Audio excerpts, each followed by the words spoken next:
We're going to head straight back to Wembley, where Eddie Oladipo is with Tyson Fury. Yeah, I certainly am with the main man right here at Wembley Stadium. It all goes down April 23rd. Remember, it'll be live and exclusive on talkSPORT. The main man is with us right now as well. Tyson, I have to say, straight off the bat, you look in incredible shape already.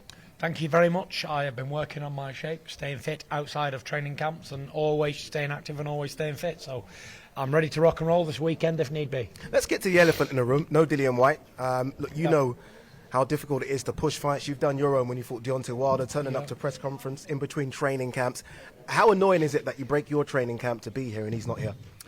You know, it's not really annoying for me because I expected him not to turn up to the press stuff, so it was nothing new for me.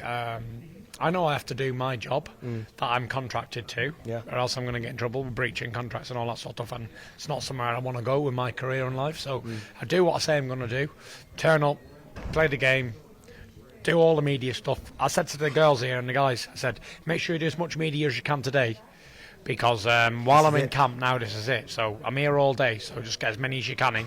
Everybody ask me the questions they want to, do all the filming, do everything today, because there's not going to be another opportunity to do this until press week of the fight. Don't you, because look, you're a master of the mind games. You've been that even before the Klitschko fight. Well, I thought he was absolutely fantastic in terms of completely messing with his mental state. Don't you miss the opportunity to try and do that with Dillian Whyte? Not really, because Dillian Whyte, I'm already in his mind now, because he couldn't come here today for whatever reasons. He didn't want to do the talking, didn't want to do the face-to-faces, he didn't want to do the back-and-forths. So for him not wanting to get involved in the mind games, I'm already in his mind for free. Yeah. So it's whether he likes it or not, I'm already in his mind because he didn't turn up today, and he didn't turn up for a reason of he didn't want to do the media, he didn't want to be involved with me, he didn't want to get me to get in his head and all that. So therefore, I'm already in there. There was murmurings about this fight potentially being maybe in the Middle East, maybe even in the States. It's happening here at Wembley Stadium. Talk to me about fighting in front of 100,000, but also talk to me about fighting in front of your British fight fans again, because a lot of them wouldn't have been able to travel for your last Wilder fight. That's right, yeah, and the people who didn't travel, people who stayed up till 4 or 5 in the morning for the Wilder fights and the other fights, it's a reward for those guys, you know, to be back here, to be back celebrated in your own country and on the pedestal, on the biggest sporting event that the country's liable to see in a long time. It's fantastic, you know, it's fantastic to be here, being a part of this event. It's fantastic for my family, my legacy, everything. To be boxing at the Capitol Stadium with 100,000 people in a world title fight, you know, it doesn't happen every day. And this is why it's a shame for Dillian, because although his advice would have been not to go to the press conference with his promoter and whoever else, his advisors, then for him as a person and as a sportsman, as a boxer, it's bad for him. He's going to miss this, isn't he? Yeah, he's going to miss it for sure. Whether it's whatever he don't want to sell any tickets or whatever he doesn't want to do, that's business aside. Then this is a sport as well. So for him and his own legacy and belief in him, it's not very good for him. Whether he wants to admit that or not, in years to come he will know that he probably should have turned up here today. In my eyes, look, you've always been a superstar. Even from when you were fighting for British title fights, you obviously went to Germany, beat Klitschko, didn't get the respect. Yeah. You've gone away now to America. You're more than a boxing star. You've done your stuff in WWE. Yeah. You're coming back now as a genuine superstar. How does that feel to come back? It's amazing for someone to tell me that. You know, sometimes you forget who you are when it's you. Sometimes I forget all the hard work I put in. Sometimes I forget like what I've actually achieved, and when people tell me, it makes me real happy because I put in a lot of sacrifice and dedication over the years and a lot of hard work, and to be rewarded and people say kind words, it's fantastic. And you know, it's an absolutely amazing accomplishment to be here and be involved in this massive fight and a massive bill, and it's great to be back in England. I've been away for 4 years in America. Don't get me wrong, I've been boxing on the most exotic places ever. Las Vegas. It's not been bad. 3 fights in Vegas, or more. I had 4 fights in Vegas and 1 in Staples Center in Los Angeles. So it's been amazing on the journey, but it's finally good to be back at home. And everybody wants to have that crowning moment back in their own country, back where they're from, back where they've been born. And it's fantastic that I'm getting that moment. Most people's dreams is going to America and conquering that. You've ticked that box now. As you say, you've done some of the biggest arenas there. Was there ever a dream to fight at Wembley Stadium or any big stadium in general? Yeah, a few years ago that I would have never dreamed I'd have been boxing at Wembley Stadium, and it's not Anthony Joshua. Yeah. So up until 2 years ago, like 18 months ago, we were on course for boxing, me and AJ. So it's quite surprising now to see that it's me and Dillian.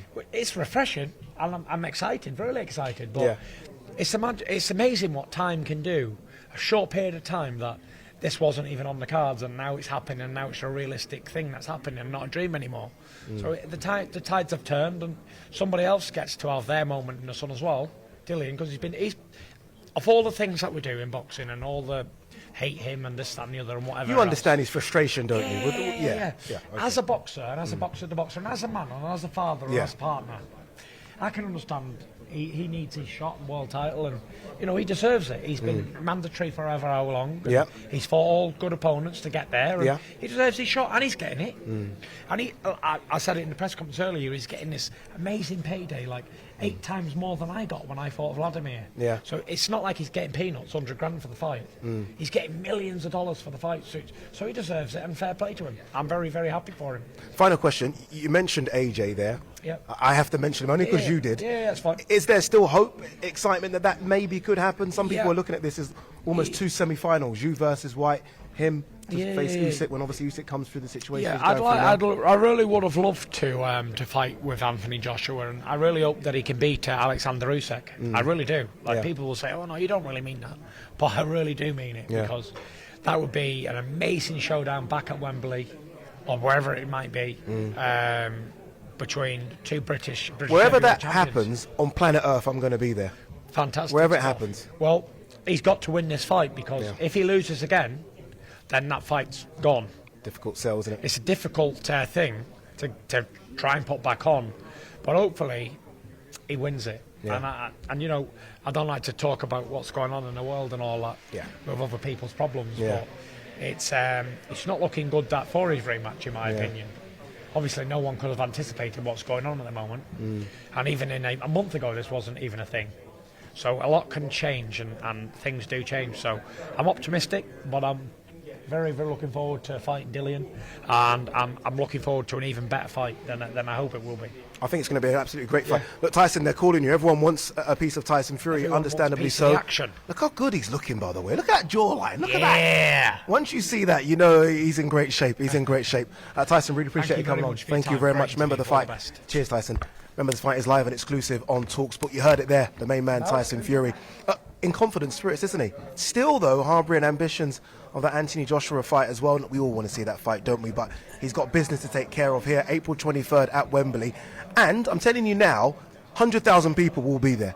It will sell out immediately, this one, because everyone is looking forward to it. Anyway, guys, look, back to you guys in the studio. We just saw the herd from the Gypsy King. How are you going to top that? It's going to be difficult, isn't it? It certainly will be. He was on great form, Eddie. Absolutely right. He talking. He seems incredibly relaxed. He looks in good shape. How often have we seen him pre-fight? Still with work to do. It's a long way off, and he's looking in great shape. You were spot on.